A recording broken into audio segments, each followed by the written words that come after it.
Subscribe कीजिए strength facts India channel को और बेल आइकन को दबाइए इतिहास से जुड़े रोचक एवं रोमांचक वीडियोस देखने के लिए।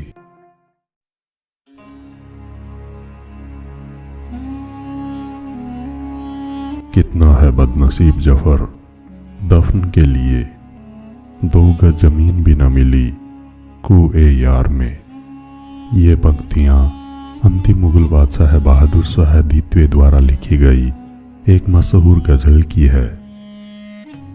जिस समय उन्होंने ये पंक्तियां लिखी होगी उस समय उन्होंने भी नहीं सोचा होगा कि भविष्य में ये हकीकत में बदलने वाली है।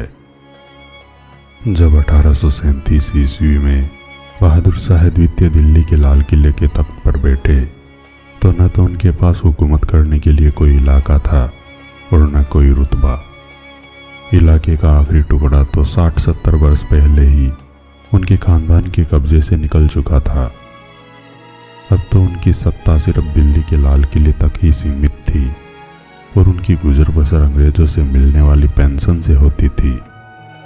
उनका तखल्लुस था जफर, जिसका मतलब था विजय या कामयाबी। लेकिन मुगलों की विजय और कामयाबियों के किस्से तो 150 साल पीछे छूट गए थे। अब तो बाकी बचा था पराजय और अपमान का गर्द गुबार, जिसमें मुगलिया वैभव खो गया था। इसके बावजूद उस समय हिंदुस्तान की जनता के दिल में मुगल वंश के इस वारिस के प्रति सम्मान का भाव बाकी था। इसलिए जब 1857 का महासंग्राम हुआ तो विद्रोहियों ने दिल्ली आकर बहादुर शाह को अपना नेता माना। पर बूढ़े बहादुर शाह में न हौसला था और न काबिलियत।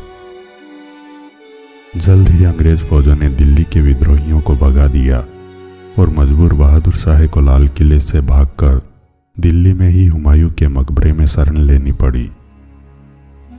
अंग्रेजों की घुड़सवार सेना का कमांडर हडसन बहादुर शाह को पकड़ने और राज परिवार को नेस्तनाबूद करने के लिए बेताब था। उसने हुमायूं के मकबरे को घेर लिया और तब मजबूर होकर बहादुर शाह और उनके बेटों को मकबरे से बाहर आना पड़ा। हडसन अपनी डायरी में लिखता है, बहादुर शाह ने खुद को मकबरे के पास की कुछ पुरानी इमारतों में छुपा लिया था। जब वह बाहर निकला तो दिल्ली के बादशाह के रूप में नहीं बल्कि चेहरे को एक गंदे कपड़े से ढके हुए अपमानित बेचारे के रूप में बाहर आया। उनके साथ उनके परिवार को भी बंदी बना लिया गया। बहादुर शाह को एक पालकी में बैठाकर लाल किला भेज दिया गया। उनके बेटों को भी एक अलग वाहन में बैठाकर लाल किले को रवाना कर दिया गया, लेकिन रास्ते में ही उन्हें गोली मार दी गई। हडसन ने लाल किले से लूटे हुए सामान में से 2 तलवारें चुनी। एक पर लिखा था नादिर शाह और दूसरी पर जहांगीर। एक तो उसने अपने लिए रखी और दूसरी तलवार उसने इंग्लैंड की महारानी विक्टोरिया को भेंट करने के लिए रख ली। हडसन अपनी डायरी में एक स्थान पर लिखता है, 24 घंटे के भीतर हमने तैमूर वंश के मुख्य सदस्यों को खत्म कर दिया। वास्तव में मेरी इच्छा उन्हें फांसी पर लटकाने की थी। तीसरे बेटे जवां बख्त को छोड़ दिया गया क्योंकि उसके खिलाफ कुछ साबित नहीं हुआ, किंतु उसे दिल्ली की सड़कों पर घुमाया गया।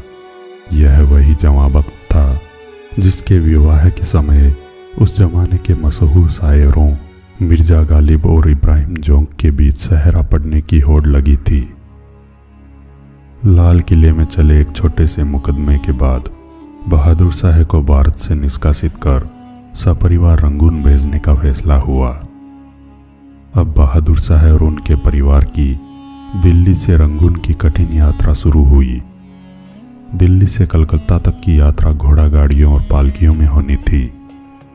आदेश थे कि बहादुर शाह को जमीन पर ही सोने दिया जाए। बहादुर शाह ने मार्ग में अपने रक्षक अधिकारी से केवल एक निवेदन किया था कि उन्हें सोने के लिए खाट मिल जाए तो बेहतर रहेगा।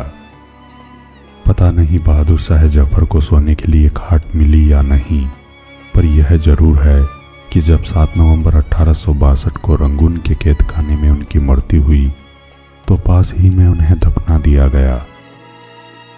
इतने वर्षों तक जब उनके अवशेषों को भारत में लाकर नहीं दफनाया गया और कोई स्मारक उनके लिए नहीं बनवाया गया, तो किसी शायर ने इस हालात पर अफसोस जाहिर करते हुए मरहूम बादशाह को सलाह दे डाली कि जनाब, दिल्ली में ज़मीनें इतनी महंगी हो गई है कि आपको 2 गज ज़मीन नहीं दी जा सकती। दिल्ली में आके रहने की ख्वाहिश ना कर, अब रंगून में पड़े रहे अपनी मजार में। कह दो जफर से दिल्ली के इस कुयार में 2 गज ज़मीन मिलती है 70,000 में। दोस्तों, अंतिम मुगल बादशाह बहादुर शाह जफर से जुड़ा यह वीडियो आपको कैसा लगा? कृपया लाइक एवं कमेंट जरूर करें। मैं विजय राठौड़ जल्द लौटूंगा इतिहास से जुड़े रोचक एवं रोमांचक वीडियोस लेकर। जुड़े रहें हमारे चैनल स्ट्रेंज फैक्ट्स इंडिया के साथ।